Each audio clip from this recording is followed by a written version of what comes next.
Dilolostro YouTube channel. La Hilesh Godin. Okay, ngene xigodini namuntlha mi fike kona xigodini xa mampela.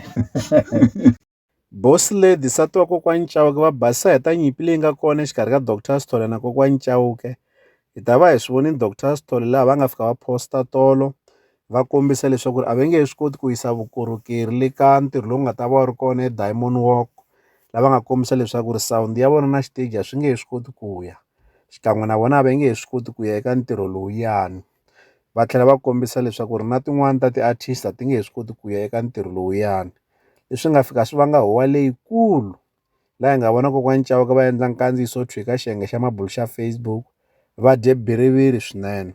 Se kokwani Chauke va kombisa leswaku Dr Sithole kahlekahle vo lo fika va tlhomiwa eka gigi liyani, a va nga ri kona loko ku huma nxaxamelo wo sungula. Mhaka etini dokodela post yi humile a nga ri kona dokodela ne loko post yi huma a nga ri kona Dr Sithole ivi a kokwani Chauke a tlhava khola kokwani Chauke moni siyana loko a ni rivele ivi ni ya byela lava va endlaku tipost ni ku ni kombela mi n'wi tlhoma ivi ni n'wi tlhoma 2 minutes mina ni tiva ku i ta ku performeni hi nga twananangi hi timhaka ta xiteji a ku ni kombela ku na xiteji xi nghena ni ku okay i ta lava mali munhu a ku a ni ta lava mali ya sona ku okay is fine yimani rhanga i ta na music i ta testa hi vona ku ba kahle na u sungula ku lava timali ta deposit xilo ni nga yi twangu xi ba njhani na siku rin'wana loko yi ba radio ya kona yi nga ri ko buwa donki loko yi fanele yi koka to tirha ku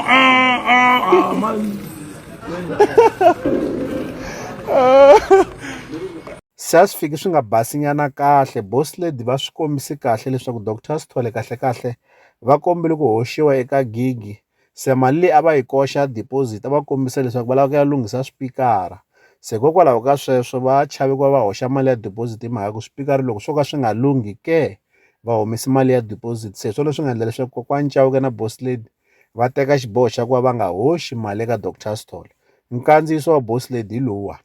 Kombela ku ntirho wa swipikara a va la kombela ntirho wa swipikara na stage laha hi nga fika hi nga vi na ku twana hi kombisa ku a va kombisa ku swipikara swa vona swa hala ku lunghisiwa hina hi fa hi va nyika deposit va pa va lunghisa. Se hina a hi va nge swi lava ku va nyika deposit yo lunghisa swipikara hi mhaka ya ku what if hi va nyika mali ku va lunghisa swipikara ivi swi nga lunghi hi ta va hi luzini ivi hi tlhe hi disappointeka.